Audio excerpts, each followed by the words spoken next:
Trump évacué en plein meeting de campagne à Butler en Pennsylvanie avec du sang visible sur son oreille droite après...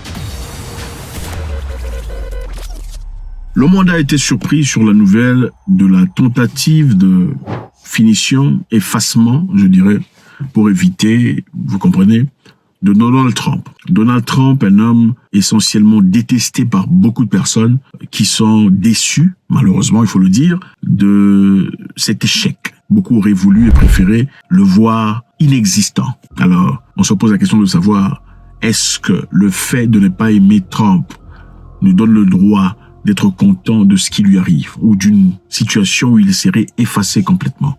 Pour l'interrogation. Donald Trump, pendant sa campagne électorale, est parti, évidemment, s'exprimer, parler à sa population, essayer d'avancer ses idées, ses pensées dans l'objectif de se faire voter encore une fois comme président de la République. Mais évidemment, une personne s'est placée quelque part au-dessus des buildings et la balle a raté Trump de la tête et a touché Trump à l'oreille. Les services de sécurité ont sauté sur lui pour le protéger, comme ça se fait généralement, régulièrement. On l'a tiré, on l'a mis à côté. Et après, la personne a été par les services de contre-sécurité. Les services de contre-sécurité contre-attaquent la personne. La première question qu'on se pose ici, c'est pourquoi on a la personne? Pourquoi on n'a pas pris la personne vivante? Pourquoi on n'a pas fait usage de sédatifs ou usage au moins à la jambe, dans l'objectif de savoir exactement ce qu'il avait dans la tête, qui l'a envoyé? Pourquoi on n'a pas fait ça? Pour l'interrogation. Numéro 2, la question qu'on se pose. Il y avait des gens qui ont signalé la présence d'une personne sur les toits. Cette personne, on s'inquiète pour sa vie. Je suis certain qu'il n'a pas envie de disparaître, il n'a pas envie de se faire quoi que ce soit, il n'a pas envie de se... Mais patientons dans l'espoir qu'on n'entende pas dire qu'il a disparu aussi. We noticed a guy crawling, bear crawling up the roof of the building beside us, 50 feet away from us. So we're standing there, we're pointing at the guy crawling up the roof. And he had a gun, right? He had a rifle. A rifle. We could clearly see him with a rifle, absolutely. We're pointing at him. The police are down there running around on the ground. We're like, hey man, there's a guy on the roof with a rifle. And the police were like, huh, what? Like they didn't know what was going on. Cette personne a signalé à la police qu'il y avait quelqu'un sur les toits. Mais la police a dit, ne vous en faites pas, il n'y a aucun souci. Comment est-ce possible? Donc, la personne était là. La personne voyait. Donc, la personne était là. Il y a des gens qui l'ont vu et on a signalé. Et personne n'a réagi. Encore une fois, à chaque fois qu'un président de la République fait son discours, il y a toujours des snipers, quelque part, en train de regarder. Alors, les snipers de la défense n'ont pas vu cette personne pendant qu'il était en haut aussi. Point d'interrogation. Je répète encore ma question. Pourquoi on n'a pas pris la personne vivante pour lui poser des questions et savoir qui lui aurait envoyé? Quels en seraient les motifs? Qui en sont les sponsors? On ne l'a pas fait. On l'a fini. Pourquoi on l'a fini? Serait-ce peut-être pour que l'information ne sorte pas? Point d'interrogation. Vous savez, des fois, on peut engager quelqu'un à faire quelque chose. Mais quand il fait l'histoire et que l'histoire n'aboutit pas, on le finit. Pour pas qu'il révèle, qu'il envoie. Ce sont des choses qui se passent très souvent. Oh, il y a coup d'État ici, là-bas. Coup d'État arrêté. On finit la personne. Mais c'est eux-mêmes qui ont... Voilà, donc ce sont ces genres d'histoires dont on parle. Alors... Donald Trump, pourquoi on ne l'aime pas? Récemment, on a fait beaucoup de travail pour essayer de l'éliminer sur le plan politique. On l'a accusé de beaucoup de choses et personne ne s'attendait à ce que Trump soit représenté comme président de la République encore une fois. On a fait tout ce qu'on pouvait pour pas qu'il se représente. On a dit que c'est lui qui a incité la violence des civils vers le bureau des parlementaires aux États-Unis. On dit que c'est à cause de lui que les gens sont partis. Mais en réalité, est-ce qu'il était vraiment la cause?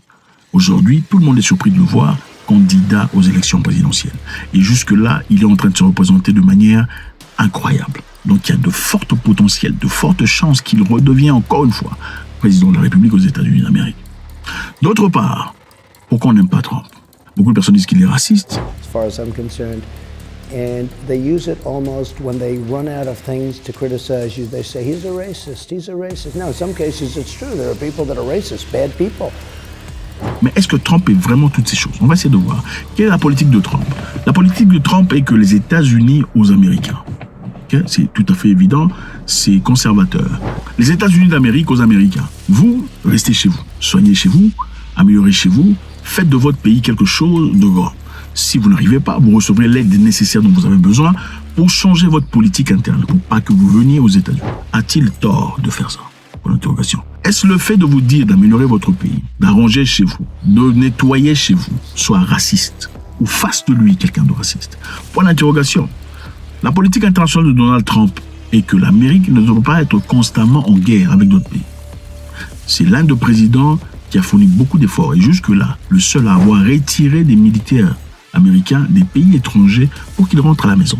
Il a fermé certaines bases américaines pour que les Américains rentrent à la maison. Et malheureusement, juste après les élections où il a raté, on a ramené encore les Américains dans des endroits où ils étaient retirés par Donald Trump. Donald Trump ne veut pas que des militaires américains soient soutenus partout.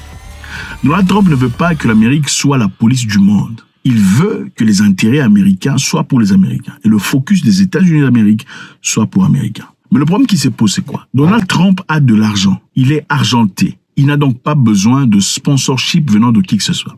Vous savez, naturellement, aux États-Unis d'Amérique, une entreprise peut sponsoriser un candidat, lui donner des millions de dollars dans l'objectif qu'il gagne les élections. Et évidemment, prenons un exemple très simple. Une entreprise, par exemple, de vente d'armes peut sponsoriser quelqu'un dans vente d'armes, vente d'avions de guerre, de chars de combat, des missiles, de roquettes. Sponsoriser quelqu'un pour qu'il gagne les élections, lui donner des millions de dollars. Mais l'objectif est très simple. Après que tu aies gagné les élections, qu'est-ce que tu fais? Tu nous renvoies l'ascenseur. Alors comment peux-tu nous renvoyer l'ascenseur? C'est simple. S'il y a une possibilité de faire vendre nos armes, tu le fais. S'il y a une possibilité que l'armée ait besoin de nos armes pour aller faire la guerre, tu le fais. Sachez ici, les États-Unis ne font pas des armes. Les États-Unis, en tant que gouvernement, ne créent pas des armes. Les armes sont fabriquées par des entreprises privées. Entreprise privée veut dire qu'il y a des propriétaires privés qui fabriquent les armes, mais qui sont contractés par le gouvernement. Donc le gouvernement américain achète des armes chez des entrepreneurs privés pour aller faire la guerre. Mais ces entrepreneurs privés, évidemment, pour que leur business fonctionne, mettent de l'argent ou sponsorisent des politiciens dont ils savent. Ils ont une très bonne correspondance et collaboration. C'est-à-dire, si je suis une entreprise privée de vente d'armes et je sponsorise le gouverneur ou le président de la République, pour que je fasse un maximum d'argent, voudrais-je qu'il y ait la paix ou qu'il y ait la guerre? C'est simple. Pour que je fasse de l'argent, il me faut une guerre quelque part, ou une guerre sollicitée, ou une guerre sponsorisée par mon gouvernement, évidemment avec lequel je travaille très facilement pour qu'ils achètent mes armes et envoient. Dans le cas de l'Ukraine, par exemple. Donc, plus il y a la guerre, plus ça continue, plus je fais de l'argent. Moins on va vers le négatif, on veut arrêter la guerre, moins je fais de l'argent. Donald Trump n'est sponsorisé par aucune de ces personnes.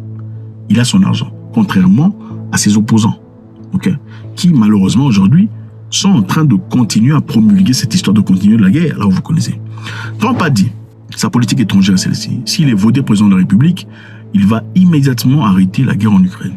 Comment peut-il le faire? Point d'interrogation. Il veut aller parler avec Poutine pour trouver une discussion et parler autour d'une table et arrêter cette guerre. Donald Trump et Vladimir Poutine ont une correspondance ou une relation respect-respect. On ne cherche pas à trouver des difficultés.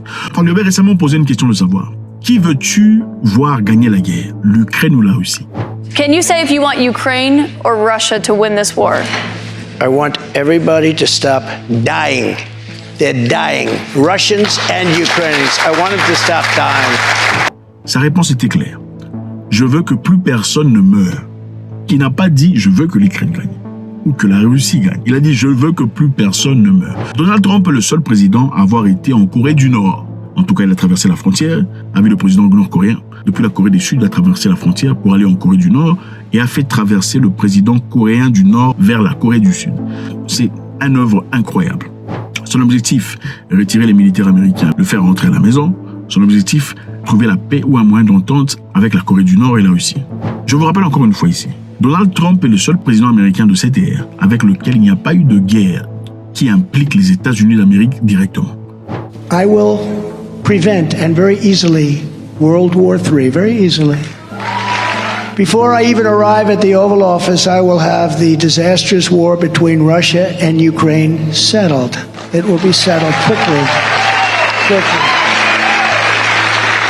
I will get the problem solved, and I will get it solved in rapid order, and it will take me no longer than one day. I know exactly what to say to each of them. I got along very well with them. Alors, ce n'est pas bon pour le business. Ce n'est pas bon pour tout le monde. Donald Trump est aussi celui qui pense que la structure de la famille doit être papa, maman et les... C'est ça sa façon de voir les choses. Alors évidemment, beaucoup de personnes pensent le contraire. Est-ce que le fait de penser le contraire doit essentiellement dire qu'il faut le haïr. Point d'interrogation. Maintenant, qui avons-nous en opposition? Joe Biden. Joe Biden, il y a quelques jours, a fait un scandale. Le scandale est celui-ci, un scandale simple, mais un scandale non négligeable. Pendant son discours où il recevait le président ukrainien Zelensky, il a présenté en disant « Recevez ici, monsieur le président de l'Ukraine, Vladimir Poutine ». And now I want to hand it over to the president of Ukraine, who has as much courage as he has determination. Ladies and gentlemen, President Putin. President Putin. You can beat President Putin. President Zelensky. I'm so focused on beating Putin, we got to worry about it. Anyway. Évidemment, vous pouvez vous imaginer la sensibilité de cette histoire. Quand vous vous réunissez avec le président ukrainien pour discuter sur une guerre qui implique la Russie et l'appeler, lui, président Poutine, c'est bouleversant. Et il ne s'est pas limité par ça. Il a aussi dit, ce n'est pas pour rien que je choisis Donald Trump comme mon adjoint. Look, I wouldn't have picked Vice President Trump to be Vice President, but I think she's not qualified to be President.